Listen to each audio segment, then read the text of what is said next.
So here at the pit stop, which is a really nice place to resupply lots of stuff.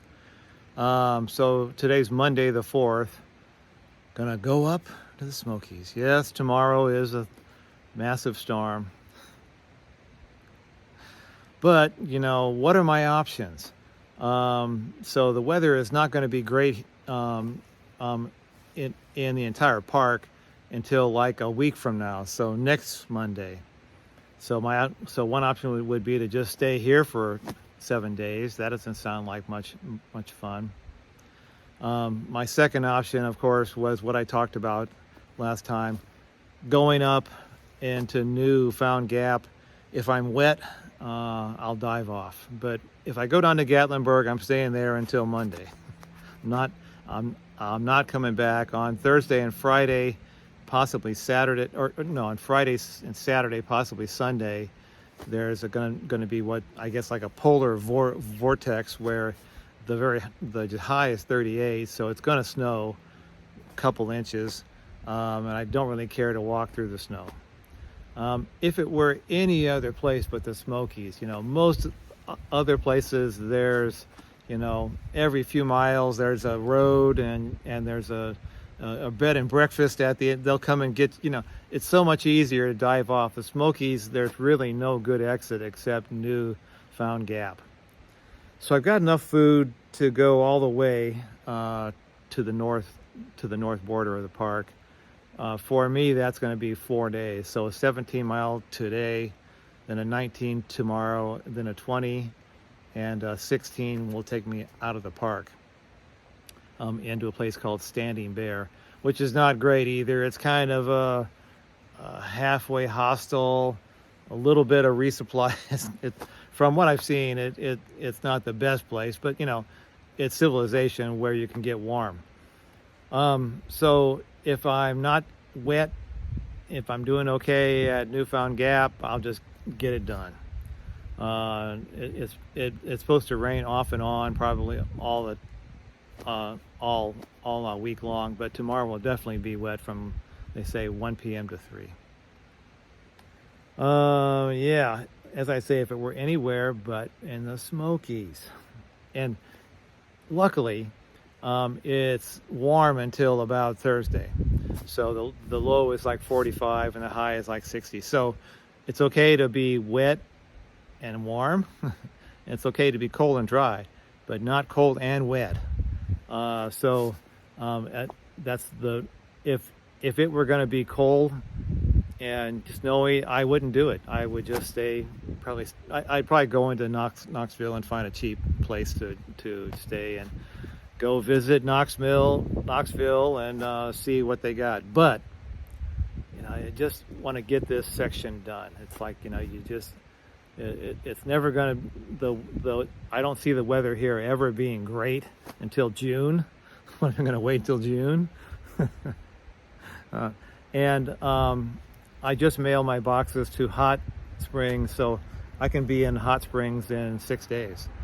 That's about 100 miles from here. So that's my goal. Get to Hot Springs. I want to stay at a place called the Iron Horse, Iron something. It's an old hotel, and that'll be fun. I've got to have my my reward at the end of this. Just not trying to flog myself for the fun of it. So waiting for the shuttle dude to take me to the dam, and then we'll just see you there. So then, Fontana Dam, the famous Fontana Dam. That's a visitor center there. As I understand it, you go up to this little knob here.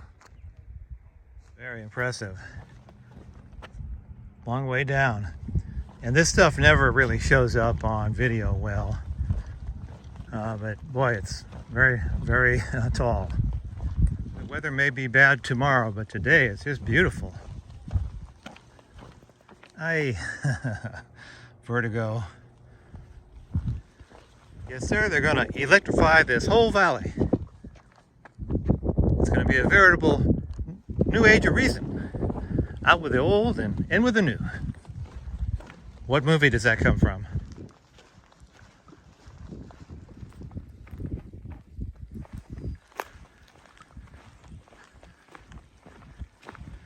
And then up here is the box you put your permit in.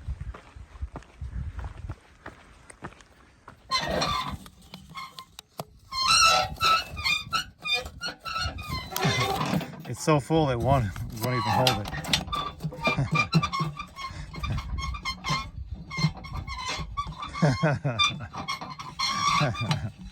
Oh well. Oh, today is my anniversary. 2 weeks ago today. Just started out from the Amicaloa Lodge. So up at the place that I pointed to down the dam, and that's called Shuck Stack. So that's about 1,900 feet climb and over about 4 miles. That took me about an hour and 45 minutes to get up here. Now down and then up and down and up and down. Almost to the top of Doe Mountain. But look at all these flowers. They're so pretty. Just tiny little things. So at the top of a place called Doe Mountain. So far today, in 3 hours and 45 minutes, it's been 3,000 vertical feet of climbing. Over 7.3 miles. So it's just spread out. So now down 1.5 miles to a creek and then back up again. So we're getting probably only about 8 miles to Spence Field shelter. Here's more of those pretty little flowers. The two hikers at the water were calling them snowflowers. And more. Just about up to a place called Devil's Tater Patch. Coming up on Molly's shelter before the big storm. Oh my God. No room inside tonight, I bet. So it's 5:27 and Spence shelter is 6 miles. So that's like 2 hours if I walk fast. So 7:27, and that's going to be pushing it. It might just about be dark when I get there. But when you start at a trailhead at 12:30, you know, your options are limited. Top of the Devil's Tater Patch. Very pretty. Coming up on Russell Field shelter. A lot less crowded, huh? So Spence Field is 2.9 from here. It's 6:30, so I should be able to get that done in an hour. 7:30, doesn't get dark till like 8. Kind of tight, but I want to get you know, as far as I can up the trail before the storm hits. And don't forget, I've only been walking for 6 hours, so I'm used to 8, 9, 10.